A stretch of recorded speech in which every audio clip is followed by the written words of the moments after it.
Hi guys, आप सभी लोगों को हमारे यूट्यूब चैनल स्टडी फ्लाइट में पुनः स्वागत है। आज आपको कक्षा 10वीं विषय हिंदी का टॉपिक संधि पढ़ाने वाला हूं। आप लोग वीडियो को स्किप मत कीजिएगा, पूरा वीडियो देखिएगा।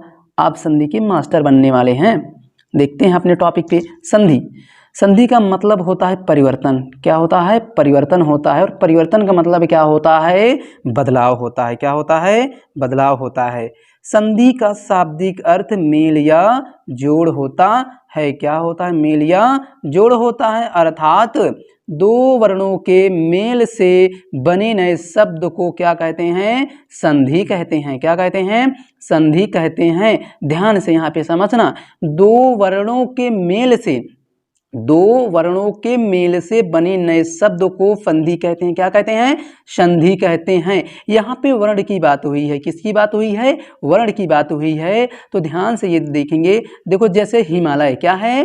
हिमालय है और विद्यालय है। संधि में एक फार्मूला लागू होता है। यदि हम उस फार्मूला को लगा देते हैं तो संधि विच्छेदन जो होता है वो बहुत सरल हो जाता है। फार्मूला इसका क्या है? प्रथम शब्द का अंतिम वर्ण और द्वितीय शब्द का प्रथम वर्ण। ठीक है। अब देखते हैं हिमालय का संधि विच्छेद करते हैं। हिमालय का संधि विच्छेद करते हैं तब क्या आता है? हिमधन आलय। हिमधन आलय। अब देखो, यहाँ पे एक शब्द ये है और एक शब्द ये है, तो एक और एक मिला के दो शब्द हो गए। तो यहाँ पे देखा जाए एक हिसाब से तो यहाँ पे भाई समास भी तो है। समास की डिफिनेशन होती है कि दो शब्दों के मिलने से जो एक नया शब्द बनता है उसको समास कहते हैं। क्या कहते हैं? समास कहते हैं। तो यहाँ पे देखो, समास भी तो हो सकता है भाई। एक शब्द ये है और दूसरा शब्द ये है। जब हम इन दोनों शब्दों को मिलाएंगे तो क्या बन जाएगा? हिमालय बन जाएगा। तो हिमालय तो एक शब्द हुआ ना, एक नया शब्द हुआ। तो यहाँ पे समास भी तो है कि नहीं है? आगे देखते हैं। इसका हिमालय का हमने संधि विच्छेद किया तो हिमधन आलय क्या निकला? हिमधन आलय निकला। ठीक है। अब देखो, इसका फार्मूला क्या कह रहा है कि प्रथम शब्द का अंतिम वर्ण। क्या? प्रथम शब्द का अंतिम वर्ण। अब ये प्रथम शब्द है, इसका अंतिम वर्ण क्या है? माँ में अंतिम वर्ण पूछ रहा है। माँ में देखेंगे, माँ में अंतिम वर्ण क्या है? छोटा आ। क्या है? छोटा आ। हमने छोटा आ लिख लिया। क्या लिख लिया? छोटा आ लिख लिया। अब इस आलय में क्या कह रहा है कि द्वितीय शब्द का प्रथम वर्ण। द्वितीय शब्द का प्रथम वर्ण। अब दूसरे शब्द का क्या लेते हैं? प्रथम वर्ण लेते हैं। तो प्रथम वर्ण इसमें क्या है? बड़ा आ है। क्या है? बड़ा आ। और इधर से क्या बचा? लय बचा। इधर क्या बचा? जब इसमें से स्वर बाहर निकल आएगा तो यहाँ पे क्या बचेगा? हिम हलंत के साथ ये आधा हो जाएगा। क्या हो जाएगा? आधा हो जाएगा। अब ध्यान से देखो यहाँ पे कि जब हम छोटा या बड़ा का मेल कराते हैं, या फिर बड़ा का छोटा के साथ, या फिर छोटा का बड़ा के साथ कराते हैं, तब क्या बनता है? बड़ा आ बनता है। क्या बनता है? बड़ा आ बनता है। तो देखो, जब हमने छोटा का मेल बड़ा के साथ कराया तो बड़ा आ बन गया। ठीक है। इधर से सिर्फ क्या बचा है? लय। हमने लय उतार लिया। इधर क्या है? हिम। हमने हिम उतार लिया। अब देखो, ये हलंत के साथ है। हलंत के साथ है। अब ये जो स्वर है इस हलंत वाले वर्ण को क्या करेगा? पूरा कर देगा। जब इसको पूरा करेगा तो ये हिमा बन जाएगा। क्या बन जाएगा? हिमा बन जाएगा। इधर क्या बचा है? लय। हमने लय लिख लिया। जब हिमा को हम लय के साथ जोड़ देंगे तब क्या बन जाएगा? हिमालय बन जाएगा। क्या बन जाएगा? हिमालय। क्या बन जाएगा? हिमालय। ये एक नया शब्द हो गया। एक नया शब्द हो गया। हम भाई हिम का मतलब क्या होता है? हिम का मतलब बर्फ होता है। और आलय का मतलब क्या होता है? घर। हिम का मतलब बर्फ, आलय का मतलब घर। तो हिमालय का मतलब क्या हुआ? बर्फ का घर। हिमालय को क्या कहते हैं? बर्फ का घर कहते हैं। अब आगे चलते हैं भाई। संधि के प्रकार। संधि कितने प्रकार की होती है? 3 प्रकार की। कितने प्रकार की? 3 प्रकार की। कौन कौन सी? स्वर संधि, व्यंजन संधि और विसर्ग संधि। कौन कौन सी? स्वर संधि, व्यंजन संधि और विसर्ग संधि। अब हम स्वर संधि के बारे में पढ़ेंगे। किसके बारे में? स्वर संधि के बारे में पढ़ रहे हैं। हाँ, देखो, स्वर संधि भाई, स्वर हिंदी में स्वर कितने होते हैं? 11 होते हैं ना। कितने होते हैं? 11 होते हैं। ठीक है। देखो, जब स्वर, इसकी डिफिनेशन क्या होती है? स्वर संधि की परिभाषा क्या होती है कि जब स्वर वर्ण का मेल किसी स्वर वर्ण से हो तो उत्पन्न विकार विकार का मतलब क्या होता है? परिवर्तन। क्या होता है? परिवर्तन। उत्पन्न विकार को स्वर संधि कहते हैं। क्या कहते हैं? स्वर संधि कहते हैं। मतलब क्या है? केवल दो स्वर वर्णों का मेल होगा। क्या होगा? दो स्वर वर्णों का जब मेल हो रहा है, अगर वहां पे परिवर्तन हो रहा है तो समझो वहां पे कौन सी संधि है? स्वर संधि। जैसे मुनीश्वर, विद्यार्थी, कपीस। क्या है? मुनीश्वर, विद्यार्थी, कपीस। अब हम एक एक को समझते हैं बढ़िया से। जैसे मुनीश्वर है, मुनीश्वर का हम संधि विच्छेद करते हैं तो मुनिधन ईश्वर। मुनिधन ईश्वर। क्या? मुनिधन ईश्वर। अब देखते हैं, मुनिधन ईश्वर है।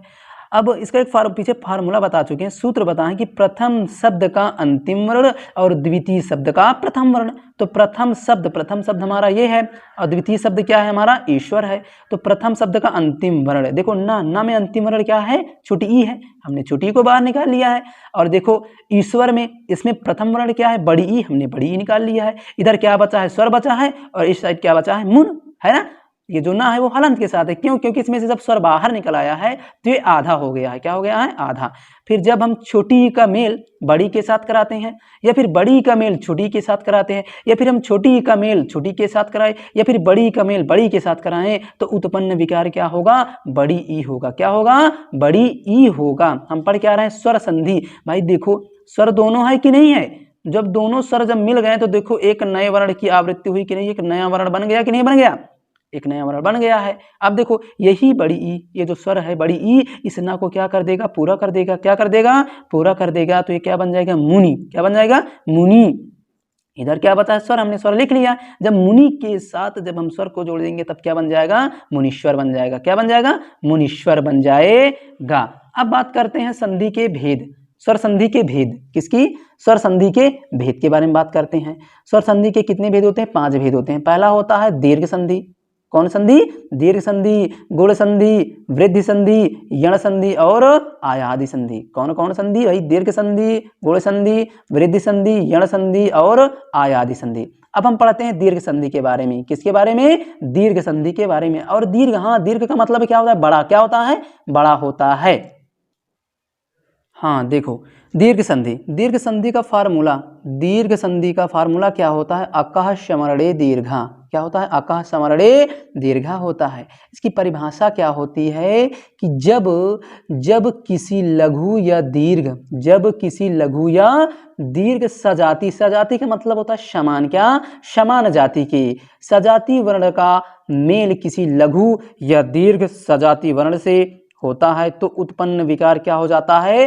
दीर्घ हो जाता है। उत्पन्न विकार दीर्घ हो जाता है। दीर्घ मतलब बड़ा हो जाता है। अथवा हम दूसरी परिभाषा के अनुसार भी समझ सकते हैं कि जब छोटा आ या बड़ा आ का मेल, जब छोटा आ या बड़ा आ का मेल बड़ा आ या छोटा के साथ, या फिर छोटी ई बड़ी का मेल बड़ी ई छोटी के साथ, या फिर छोटा ऊ बड़ा ऊ का मेल बड़ा ऊ छोटा ऊ के साथ, छोटा ऊ से हो तो उत्पन्न विकार क्रमशः क्या हो जाता है? बड़ा आ हो जाता है, बड़ी ई हो जाता है, बड़ा ऊ हो जाता है। तो देखते हैं ध्यान से, क्या है कि जब छोटा या बड़ा का मेल जब हम बड़ा या छोटा के साथ करते हैं तब क्या होता है? छोटा या बड़ा का मेल जब हम बड़ा या छोटा के साथ करते हैं तब क्या होता है? दीर्घ होता है। जैसे छोटा का मेल हमने बड़ा के साथ किया, या फिर छोटा का मेल आप छोटा के साथ करें, या फिर बड़ा का मेल बड़ा के साथ करें, या फिर बड़ा आ का मेल छोटा आ के साथ करें, तब उत्पन्न विकार क्या होगा? दीर्घ होगा। क्या होगा? दीर्घ होगा। और इसका मात्रिक रूप क्या होता है? मात्रिक रूप ये होता है। मात्रिक रूप ये होता है। दूसरा क्या कह रहा है कि जब हम छोटी ई या बड़ी का मेल बड़ी ई या छोटी के साथ कराते हैं, जब हम छोटी ई या बड़ी का मेल बड़ी ई या छोटी के साथ कराते हैं तब उत्पन्न विकार क्या होता है? बड़ी ई होता है। क्या होता है? बड़ी ई होता है। जैसे जब हमने छोटी का मेल बड़ी के साथ कराया, या फिर छोटी का मेल हम छोटी के साथ करें, या फिर बड़ी का मेल बड़ी के साथ करें, या फिर बड़ी का मेल छोटी के साथ करें, तो उत्पन्न विकार क्या होगा? बड़ी ई होगा। क्या होगा? बड़ी ई। इसका मात्रिक रूप क्या होता है? ये होता है। ये बड़ी की मात्रा है। किसकी मात्रा है? बड़ी का। ठीक है। अब देखते हैं तीसरा क्या कह रहा है? तीसरा कि जब हम छोटा ऊ या बड़ा ऊ का मेल बड़ा ऊ या छोटा ऊ के साथ करते हैं, ठीक है, छोटा ऊ का मेल चाहे बड़ा ऊ के साथ करें, या फिर छोटा ऊ का मेल छोटा ऊ के साथ करें, या फिर बड़ा ऊ का मेल बड़ा ऊ के साथ करें, या फिर बड़ा ऊ का मेल छोटा ऊ के साथ करें, तब क्या बनता है? बड़ा ऊ बनता है। क्या बनता है? बड़ा ऊ बनता है। इसका मात्रिक रूप ये होता है, बड़ा ऊ की मात्रा। ठीक है, हाँ देखो दीर्घ संधि में एक एग्जांपल ले लेते हैं।